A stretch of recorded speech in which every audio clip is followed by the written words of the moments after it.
दोस्तों नमस्कार, स्वागत है आपका सामुदायिक रेडियो कुमाऊवानी में और मैं हूं आपका अपना रेडियो दोस्त बहादुर संजनवाल। जी हाँ, जिस क्रम में हम पर्वतारोहियों से और एडवेंचर टूरिज्म की फील्ड में काम कर रहे लोगों से बात कर रहे थे, इसी के साथ हमारे साथ आज हैं विनोद भट्ट जी। विनोद भट्ट जी जो रॉक लिजर्ड नाम से एक कंपनी चलाते हैं, साथ ही एक सोसाइटी भी चलाते हैं जिसमें वो जितने भी आपदा प्रबंधन और रेस्क्यू से संबंधित काम हैं वो कर रहे हैं। मैं उनके बारे में ज़्यादा बताऊं इससे पहले हम चलते हैं उन्हीं के पास और वो हमारे साथ अभी जुड़े हुए हैं। नमस्कार सर, बहुत बहुत स्वागत है आपका कुमाऊवानी में। नमस्कार बहादुर जी, बहुत बहुत धन्यवाद। विनोद जी, जितने भी इस क्षेत्र में पर्वतारोहण या एडवेंचर टूरिज्म, कैंपिंग, ट्रैकिंग से जुड़े काम हो रहे हैं, ज़्यादा से ज़्यादा युवा इसमें जुड़ रहे हैं, तो उसके बेसिक्स को समझें और इससे जुड़ी हुई जो महत्वपूर्ण चीज़ है सेफ्टी, उस पर काम करें। तो इन सब पर काम करने के मकसद के तौर पर हम ये वार्ता आपके साथ कर रहे हैं। सबसे पहले जानना चाहेंगे कि विनोद भट्ट जो अल्मोड़ा से निकलकर इस काम में या कहें कि पर्वतारोहण के क्षेत्र में कैसे आ गए?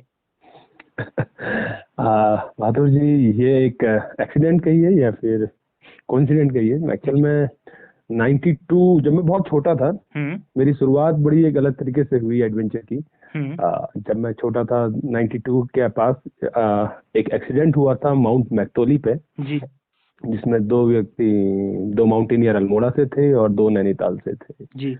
तो उनकी काफी टाइम तक मेरे घर पे चर्चाएं होती थी और मुझे बहुत धुंधली सी याद है कि मैं अपने बड़े भैया से पूछता था उनके बारे में। मेरे घर पे चर्चा होने का मुख्य कारण था कि मेरे जो सबसे बड़े भैया, हम 3 भाई हैं, मैं छोटा हूँ, तो मेरे सबसे बड़े भैया के जो दोस्त थे उनके दोस्त का बड़ा भाई था जो उसमें से एक गुजर गए थे। जी।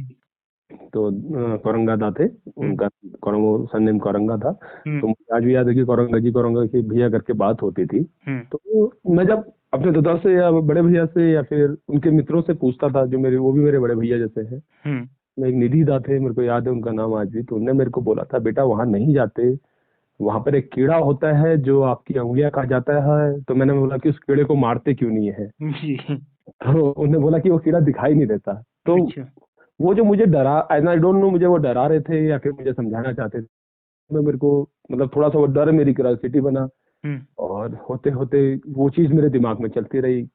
मैं 1997 में क्लास 6 जीआईसी में जब मैंने एडमिशन किया, तो एडमिशन के कुछ ही दिनों उपरांत गाइडिंग में एक अनाउंसमेंट हुई कि एक ट्रैकिंग का प्रोग्राम जा रहा है, जिसको भी जाना है आप उसमें ज्वाइन कर सकते हैं, इनरोल कर सकते हैं, आज दिन तक अपना नाम लिखाइए।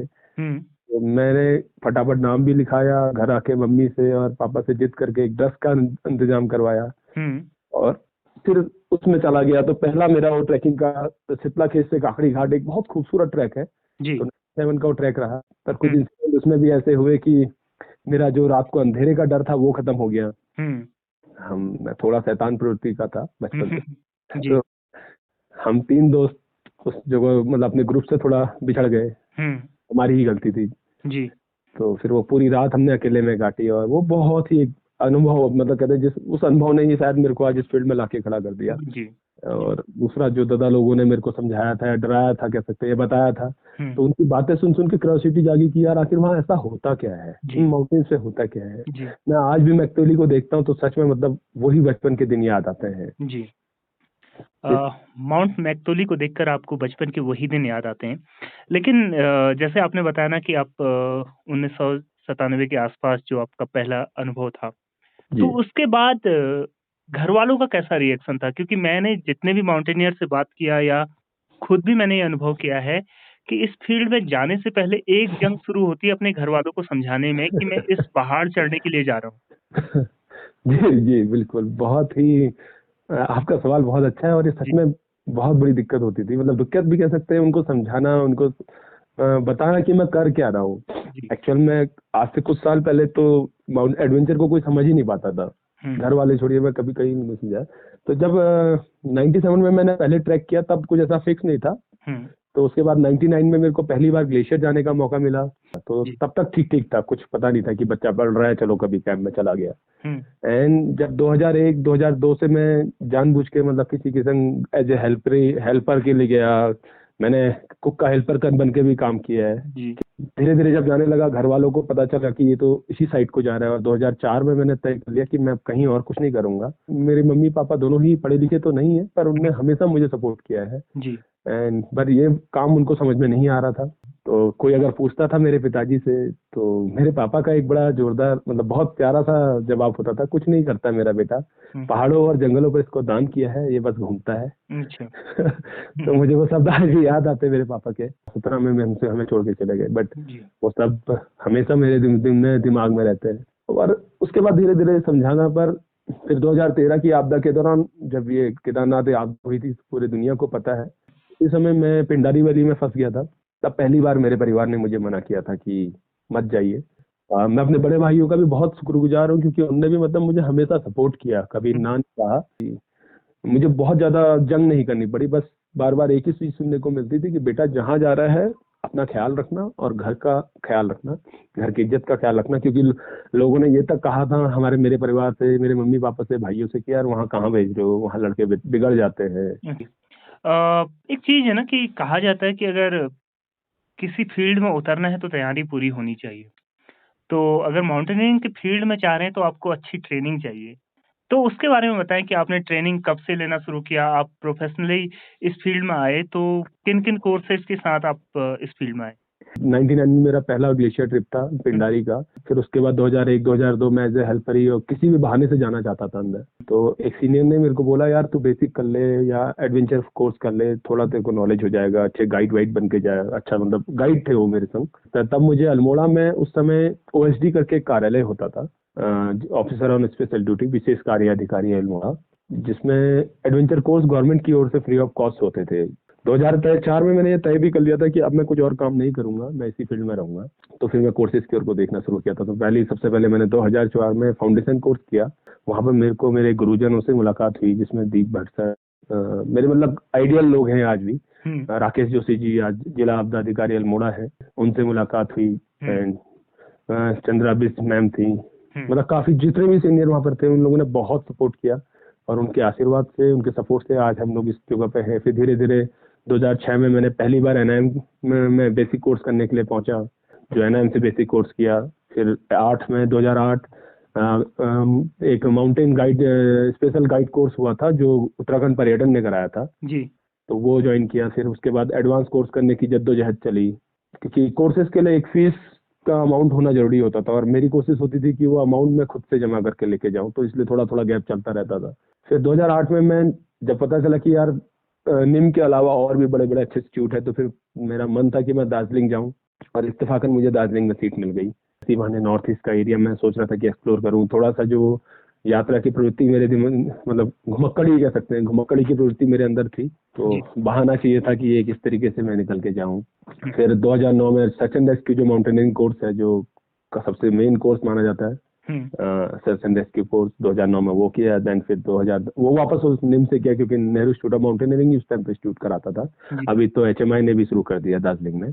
एंड फिर उसके बाद MOI मेथड ऑफ इंस्ट्रक्शंस, जिस तरीके से लोग टीचिंग के लिए B.Ed करते हैं, सेम उसी तरीके से हमारा मेथड ऑफ इंस्ट्रक्शंस होता है जो इंस्ट्रक्टर काम करने के लिए।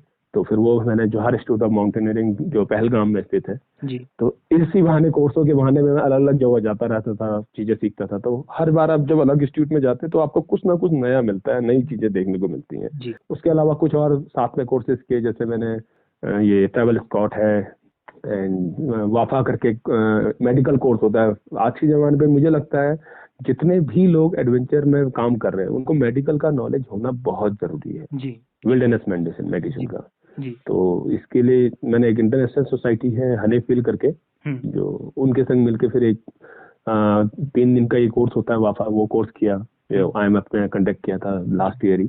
तो वो सब फिर ये कोर्सेज की जर्नी तो सर एडवेंचर फील्ड में मुझे लगता है हर साल चलते ही रहेगी, क्योंकि इतना बड़ा फील्ड है। आप जब चाहे कोई एक नई स्किल्स के लिए जाएं तो आपको एक कोर्स चाहिए। सर मैं ये जानना चाहता था कि आपने कभी किसी एक्सपीडिशन में भाग लिया, तो उसके कुछ अनुभव हमें बताएं।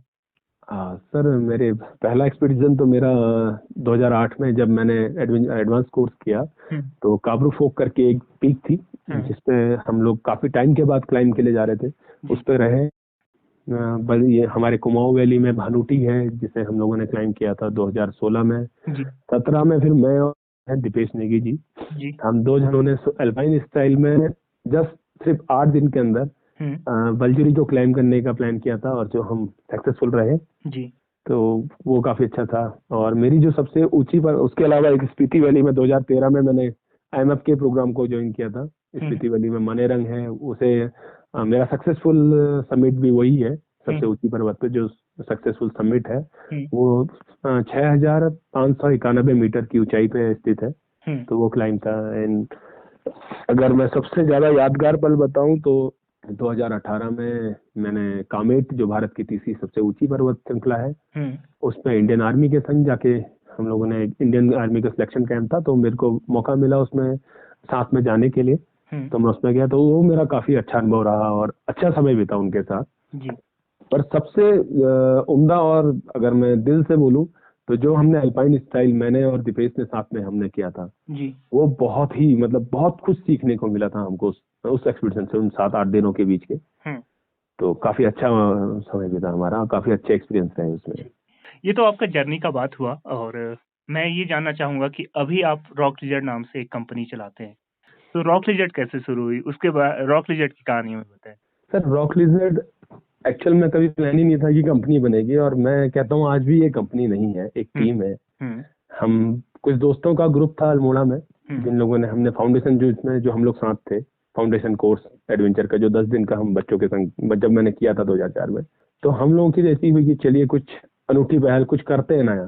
तो सबसे पहले एक ग्रुप का नाम था, तो बस बातों बातों में एक लिजर्ड चल रही थी रॉक के ऊपर, तो उसको देख के वो प्लान आया कि अरे यार रॉक लिजर्ड रखते हैं, चलिए हम भी तो रॉक पे ही काम करते हैं। जी जी जी। तो रॉक लिजर्ड ग्रुप बना, एंड जिसने 2008-9 में अल्मोड़ा में सफाई अभियान शुरू करे थे, पॉलिथीन उन्मूलन पे काम शुरू किया था।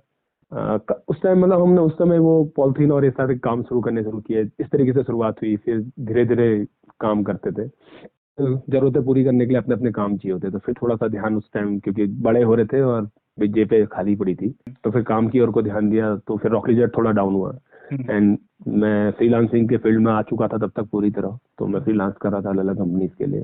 सो आपको शायद याद हो 2010 में अल्मोड़ा में फ्लड आया था, मतलब बारिश हुई थी, काफी बादल फटे थे, 2 साल लगातार आपदाएं थी। हाँ, तो 2010 में उस समय मैं लोनावाला में फ्रीलांसिंग के लिए गया हुआ था, तो मेरे को घर से फोन आता है, एक मेरे मित्र हैं हिमांशु सारस्वत, अल्मोड़ा से उनका फोन आता है, धनवाला के रहने वाले, तो उनका पहला सेंटेंस था विनी, वो मेरे को विनी के नाम से जानते, तो विनी तू जहाँ रहा है वहीं रहना, बहुत बुरी स्थिति है इस समय अल्मोड़ा में, तू मत आना वापस। तो मुझे ये सब सुन के सच में उनके इन शब्दों ने मुझे झंझोर दिया था कि यार आखिर मैं कर क्या रहा हूँ, किस चीज के लिए जी रहा हूँ। मेरा परिवार, मेरा शहर, मेरा गाँव, सब कुछ उधर अकेला है, और मैं सेफ हूँ बट खुश नहीं था। दिल्ली वापस पहुंचा, दिल्ली वापस आने के बाद घर बात की, तो घर वालों ने भी यही बोला कि अभी चुपचाप जहाँ है वहाँ रुक। तो 10 पूरा ऐसे निकल गया। उसी आपदा में मेरे एक फ्रेंड थे बल्टा में, उनका पूरा परिवार चला गया। जब बात पता चला तो फिर और ज्यादा दुख हुआ कि यार ये, मतलब वो घटनाएं एक के बाद एक मेरे को हिलाती गई। 11 से फिर कुछ हुआ कि नहीं, कुछ अलग करना है, कुछ अलग करना है, बट रास्ते नहीं मिल रहे थे। 11 दिसंबर में आके मैंने फाइनली दिल्ली छोड़ दिया, एंड अल्मोड़ा आया 2011 में, और मैंने अपने दोस्तों से बात की। तो फिर कंपनी से पहले रॉक लिजर्ड सोसाइटी तैयार हुई 2012 मार्च में, जिसने तय किया कि हम किसी भी तरीके के डिजास्टर में जाके हेल्प करेंगे, और उससे पहले तैयारियां करेंगे, लोगों को ट्रेन करेंगे, बातें करेंगे, जितना ज्यादा जागरूकता हम फैला सकते हैं। फिर वहां से रॉक लिजर्ड की जर्नी शुरू हुई है। फिर जब रॉक लिजर्ड को हमने चलाना शुरू किया तो 4 साल पहले, आज से 2015-16 में, फिर ऐसा हुआ कि थोड़ा इस सोसाइटी को चलाने के लिए भी फंड चाहिए। तो फिर हमने कहा ठीक है, बाकी कुछ लोगों से बात की इधर कि कैसे क्या कर सकते हैं। तो मुझे एक मेरे मित्र है महाराष्ट्र के, उन्होंने सजेशन दिया कि आप एक कंपनी बनाइए, और कंपनी में आप प्राइवेट काम करिए, साथ फिर कुछ फंड आप अपने सोसाइटी के लिए या एनजीओ के लिए उसको अलग से बना के रखिए। सोसाइटी को के चलाने के लिए फिर हम लोगों ने कंपनी स्टार्ट करी, और देन धीरे धीरे धीरे आज भगवान की कृपा से और दोस्तों की और बड़े लोगों के आशीर्वाद से ये कंपनी अच्छा ही कर रही है, सोसाइटी काम कर रही है। काफी जगह पे अभी अल्मोड़ा डिस्ट्रिक्ट में कोई भी रेस्क्यू करना होता है, या मॉक ड्रिल्स होती हैं, या किसी भी तरीके का कुछ होता है, तो और मैं बहुत खुशकिस्मत हूँ कि इस समय राकेश जोशी जी जैसे आपदा अधिकारी है, जो खुद मेरे गुरु रहे हैं और फील्ड के हैं, तो उनसे भी मेरे को कई बार बहुत सपोर्ट मिल जाता है इस वजह से कि अगर सर कहीं पर कुछ हो रहा है तो आप प्लीज अपडेट कर दीजिएगा, और हम लोग भी जाके फिर उसमें रेस्क्यू करते रहते हैं। 2020 में बहुत बड़ी आपदा आई कोरोना, और एक नेशनल लेवल पे एक स्लोगन निकला कि आपदा को अवसर में बदलिए। आपने आपदा को अवसर के तौर पर 2012 से ही बदलना शुरू किया, या कहें कि अवसर ना भी देखा हो तो एक मदद करने के तौर पर देखा, जो आज एक अवसर खुद ब खुद बन गया। जी, बिल्कुल बहादुर जी। एक्चुअल में वो जो चीज़ें कुछ हुई उस समय वो दिल पे लगी, और शायद उसी वजह से आज तक हम लोग काम करते जा रहे हैं। अभी अगर मैं नंबर्स की बात करूं, जो अलाइव पीपल्स मतलब जिंदा जीवित लोगों को अलग अलग एक्सीडेंट्स और ऐसे निकले हैं हम लोग, मतलब हमारी सोसाइटी या हमारा कहीं ना कहीं इसमें हाथ रहा है, तो लगभग 91 लोग हो चुके हैं जिनको हम लोग ने अलाइव निकाला है। जी। और आप यकीन मानिए, जब आप किसी को बचाते हैं और वो वापस आके आपको कॉल करता है, या महीने भर बाद या उसी समय या 10 दिन बाद, वो जो उसकी फील्स होते हैं या फीलिंग होती हैं, तो मतलब वो उससे बड़ा रिवॉर्ड कुछ नहीं है आपकी लाइफ में। अच्छा। तो मेरे संग ऐसा 2-3 बार हुआ है। पहली बार वैसे मेरे ये रेस्क्यू प्लान रॉकली जेट को बनाने से पहले 2008 में एक इंसिडेंट हुआ था। ऊपर विंसर में एक लेडी फंस गई थी रॉक पैच पे। तो हम लोगों के पास कॉल आया, हम तो भैंसवाड़ा फार्म करके एक जगह है, वहाँ पे ट्रेनिंग करा रहे थे। तो जब वहाँ से गए और रेस्क्यू किया, तो रेस्क्यू से वापस आने के जब शाम को हमने 11 बजे दिन में उनको निकाल के बाहर लाए, और निकालने के बाद जब उनसे बात हुई, तो जिस तरीके से उन्होंने थैंक यू बोला, मतलब वो रिवॉर्ड आज भी मेरे दिल पे, मतलब मैं आपको बता रहा हूँ और मेरे को वो फील अभी आ रहा है किस तरीके से उन्होंने हमें धन्यवाद बोला। आपकी जो अभी कंपनी है वो किस तरीके से काम कर रही है वो तो हम बाद में जानेंगे, लेकिन आपका जो सोसाइटी है वो अभी क्या करती है और उसकी सफलताओं के बारे में थोड़ा आप हमें बताएं। सर, रॉकलीजर सोसाइटी की जो काम है वो बेसिक हमारा मेन फोकस रहता है कि गांव-गांव जाके, जैसे जहाँ पे भी हम लोग जा पा रहे हैं वहाँ पे रॉकलीजर जाके सिर्फ आपदा के ऊपर बात करता है कि क्या हम लोग कर सकते हैं। देखिए, आपदा में, किसी भी आपदा में हमारा मानना यह है कि सबसे पहली मदद वहाँ का लोकल व्यक्ति ही कर सकता है जी।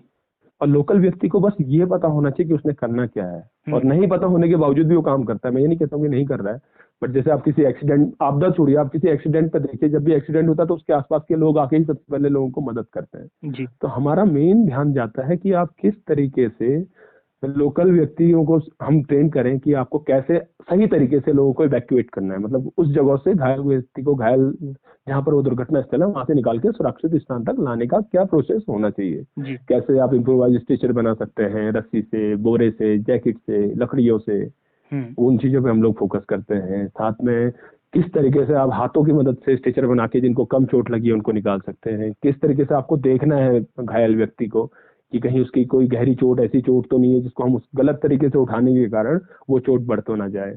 तो हमारा मेन काम पहला ये रहता है। दूसरा, छोटी छोटी चीजें, जैसे गले में, आप बहुत छोटा सा एक है, हर किसी के घर पे लोगों ने कभी ना कभी ये स्थिति देखी होगी कि गले में कुछ फंस गया, चोकिंग का जो प्रॉब्लम होता है जी। हार्ट अटैक के लक्षण क्या हैं, क्या क्या होता है, किस तरीके से आप उस पर ध्यान दे सकते हैं। बहुत छोटी छोटी, मतलब मेडिकल से लेकर रिलेटेड चीजें, और उसमें इवैक्यूएशन की जैसी छोटी छोटी चीजें, हाथ कट गया, बच्चे की आंख में कुछ चला गया, मैं नहीं कह रहा हूँ बहुत बड़ी आपदाओं पे मैं फोकस करता हूँ, पर छोटी छोटी चीजें। अगर देखिए, कई बार आपने सुना होगा कि किसी की उंगली कट गई, उसको ठीक तरीके से ट्रीटमेंट नहीं करने के कारण वो गल सड़ने लगी और काटना पड़ा। हमारे गाँव घरों में इस तरीके से महिलाएं जब घास काटने जाती है, इस टाइप की दुर्घटनाएं होती हैं। तो कैसे उसको साफ सफाई से अच्छे तरीके से हम रख सकते हैं, उन चीजों पे हम लोग काम करते हैं। साथ में फिर कोई बड़ी दुर्घटना, क्या उनका प्लान होना चाहिए विलेज में, पूरा किस तरीके से आपदाओं का क्या क्या आपका प्लान होना चाहिए। अगर कोई दुर्घटना या आपदा आती है तो गांव का किस तरीके से रिस्पांस होगा। अगर मान लीजिए कहीं बाढ़ वाली स्थिति है तो कहाँ पर हमारा सबसे ऊंचा स्थान है जहाँ पर हमारी पूरी टीम, पूरा गांव जाके रुकेगा, उनको चयनित करना, गांव के नक्शे बना के कि, और कहीं ऐसा आपदा की दृष्टि से देखना कि अगर लैंडस्लाइड जोन है तो उस हिस्से में कुछ कार्रवाई तो नहीं हो रही है। अगर किसी का घर है, पहले लैंडस्लाइड दिख रहा है कि हाँ यहाँ पर से लैंडस्लाइड स्टार्ट हो रहा है, तो उन चीजों को कोशिश करें कि कैसे उनको रोक सकते हैं, उस पर काम करना। तो इन चीजों पर ही जो रॉकलीजेट है उसका मेन फोकस आपदा ही है। मतलब हमारी सोसाइटी ने अगर कुछ काम किया है तो वो सिर्फ आपदा के ऊपर ही हम लोग कोशिश करते हैं, या फिर जो रोड दुर्घटनाएं होती हैं उन पर हम काम कर रहे हैं। जी। रॉकलीजेट सोसाइटी के रेस्क्यू के काम आपने बताया, लेकिन सर मेरा आज का इस बातचीत के चर्चा का केंद्र में ये है कि जितना भी अभी ट्रैकिंग का काम चल रहा है, एडवेंचर स्पोर्ट्स में जो सारी चीजें हो रही हैं, इसमें एक बहुत महत्वपूर्ण पहलू है सेफ्टी, क्योंकि ये एक जितना ही आपको खुशी देता है उतना ही इसमें रिस्क भी है। तो इसमें सेफ्टी के लिए as a rock lizard company आप क्या सजेस्ट करेंगे? आप इतने सारे ट्रैक करवाते हैं, एडवेंचर एक्टिविटीज कराते हैं, और जो लोग इस एक्टिविटी को करने आते हैं उन दोनों को क्या आप एडवाइज करेंगे? सर बहुत ही गहन विषय को आपने उठाया है, मतलब खास मुख्य विषय है सेफ्टी। क्योंकि जब कभी भी कोई काम एडवेंचर रॉक ट्रैकिंग जो है वो काफी हाई लेवल पे चल रही है, मतलब हाई लेवल से मेरा मतलब है काफी फेम में है उत्तराखंड या फिर पूरे भारत के अंदर। और अलग अलग तरीके से लोगों को ट्रैक, जैसे ग्रुप में जाते हैं, कुछ लोग सोलो ट्रैकिंग करते हैं, तो नए नए तरीके से लोग आ रहे हैं। विंटर ट्रैकिंग काफी बढ़ रही है। जी। और मैं स्थितियां देख रहा हूँ। मैं अभी कुछ दिन पहले केदारकांठा, एक बहुत फेमस ट्रैक है इस समय, वहां पे गया था, तो वहां पे मैंने देखा लोग बिना प्लानिंग के आ जा रहे हैं। तो जो आपने सेफ्टी का मुद्दा उठाया, इसमें सरकार का भी जो ट्रैकिंग करा रही है ऑर्गेनाइजेशन उसका भी, और जो ट्रैक के लिए आ रहा है, तीनों का ही बराबर का योगदान होना चाहिए मेरी नजर में। क्यों? पहली चीज है, सबसे पहला काम है जो ऑर्गेनाइज करा रहा है उनको ध्यान देना चाहिए कि आप सही तरीके से लोगों को लेके जाए, सही तरीके से लेके आए, क्योंकि वो आपके भरोसे आ रहे हैं। जी। उसमें थोड़ा सा अगर हम ध्यान दें, हमारा रेस्क्यू सिस्टम अभी इतना अच्छा नहीं है। अगर हम नेपाल और भारत की हालत देखें, मैं नेपाल में भी कुछ ट्रैक पे गया हूँ, तो नेपाल पे मैंने देखा है कि जैसे टैक्सी, ओला, उबर हम बुला लेते हैं दिल्ली मुंबई में जाके, वैसे ही नेपाल में हेली आता है अगर आपको कोई इमरजेंसी होगी रेस्क्यू के लिए। उस लेवल पहुंचे नहीं है, तो हमें अभी अपने स्तर पे काम करना है। तो उसके लिए हम क्या क्या कर सकते हैं, ये बहुत अच्छा सवाल है आपका। अपने जो हमारे गेस्ट हैं उनको प्रॉपर ब्रीफिंग करें, हमारी जो टीम है वो प्रॉपर क्वालिफाइड हो। एटलीस्ट टीम में एक बंदा या दो बंदे आपके पास बेसिक और एडवांस कोर्स क्वालिफाइड होने चाहिए, जो मैं बहुत ही कम देखता हूँ, बहुत कम। मतलब अगर 100 कंपनी काम कर रही है तो 4 कंपनियों के पास इस तरह के इंस्ट्रक्टर्स हैं। जी। बड़े दुख से और भारी दिल से ये बात बता रहा हूँ। गाइड का मतलब होता है जो आपकी पूरी चीज का ध्यान दे, ये नहीं किसी को रास्ता दिखा रहा है। रास्ता तो कोई भी दिखा देगा, बट गाइड का काम है अपने गेस्ट को हर तरीके से ध्यान देना, उसकी बॉडी पे क्या बदलाव आ रहे हैं। क्योंकि जब हम हाई एल्टीट्यूड की ओर को जाते हैं या ट्रैक पे जाते हैं तो हमें एएमएस के सिम्टम्स दिखते हैं। एएमएस जो मैं वर्ड यूज कर रहा हूँ है एक्यूट माउंटेन सिकनेस। छोटी सी बीमारी है जो माउंटेन में होती है, बट इसको अगर ध्यान ना दें तो इससे धीरे धीरे धीरे बढ़ते बढ़ते फिर ये हमारे लिए एक बड़ा हैजार्ड या एक बड़ी प्रॉब्लम बन सकती है। कई बार तो बोलने का हमारा तरीका ही सही नहीं होता। गेस्ट तभी समझता है जब मैं गेस्ट बार बार इसलिए यूज कर रहा हूँ कि जो आते हैं उनको क्लाइंट बोलना बहुत गलत है, क्योंकि हमारे मेहमान है। अतिथि देवो भव का हम उच्चारण को हम लोग हमारे देश का हमारा मोटो कह सकते हैं, या फिर हमेशा कहते हैं कि अतिथि देवो भव। तो जो आ रहा है वो अतिथि ही है। हम अपने अतिथि का अगर ध्यान नहीं देंगे तो बहुत सारी दिक्कतें आगे फिर ये आएंगी। सेफ्टी प्रिकॉशंस में पहली चीज कोर्सेस, दूसरा उनकी प्रॉपर ट्रेनिंग, तीसरा प्रॉपर इन्फॉर्मेशन। कई बार हम लोग हमारे वहाँ पर गलतियां क्या होती हैं, हम ना फॉरेस्ट को इन्फॉर्म करते हैं ना डिस्ट्रिक्ट एडमिनिस्ट्रेशन को इन्फॉर्म करते हैं। पर कहीं ना कहीं हमारी सिस्टम की भी प्रॉब्लम्स हैं, क्योंकि एक proper one window single window system होना चाहिए। यहाँ पर काम सरकार का शुरू होता है कि वो एक इस तरीके सिस्टम बनाए कि सिंगल विंडो सिस्टम हो जहाँ से सारी परमिशन मिल जाए, हर डिस्ट्रिक्ट में हो। अब मैं अगर मेरे को बागेश्वर डिस्ट्रिक्ट में ट्रैकिंग करनी है और देहरादून में सिंगल विंडो सिस्टम है, तो फिर वो मेरे लिए किसी काम का नहीं है। अभी कुछ समय पहले एक नॉर्थ जोन की मीटिंग हुई थी, तो उस पर भी मैंने यह मुद्दा उठाया था कि सर कि हर डिस्ट्रिक्ट में एक सिंगल विंडो सिस्टम होना चाहिए, ताकि चाहे वो अल्मोड़ा में आ रहा है लोकल ट्रैक्स पे, चाहे वो बागेश्वर के हाल्टीट्यूड ट्रैक पे जा रहा है, उसके पास।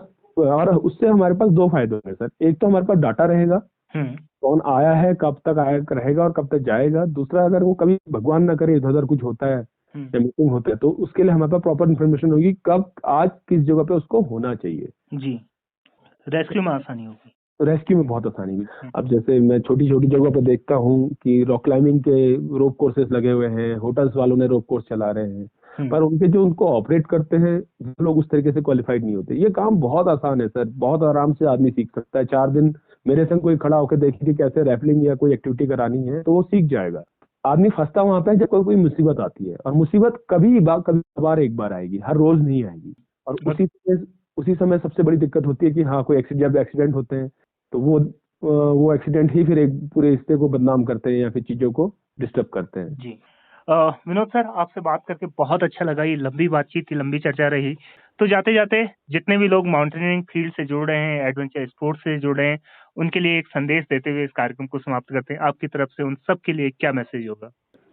सभी दोस्तों का पहले तो स्वागत है जो भी इस फील्ड में आना चाहते हैं।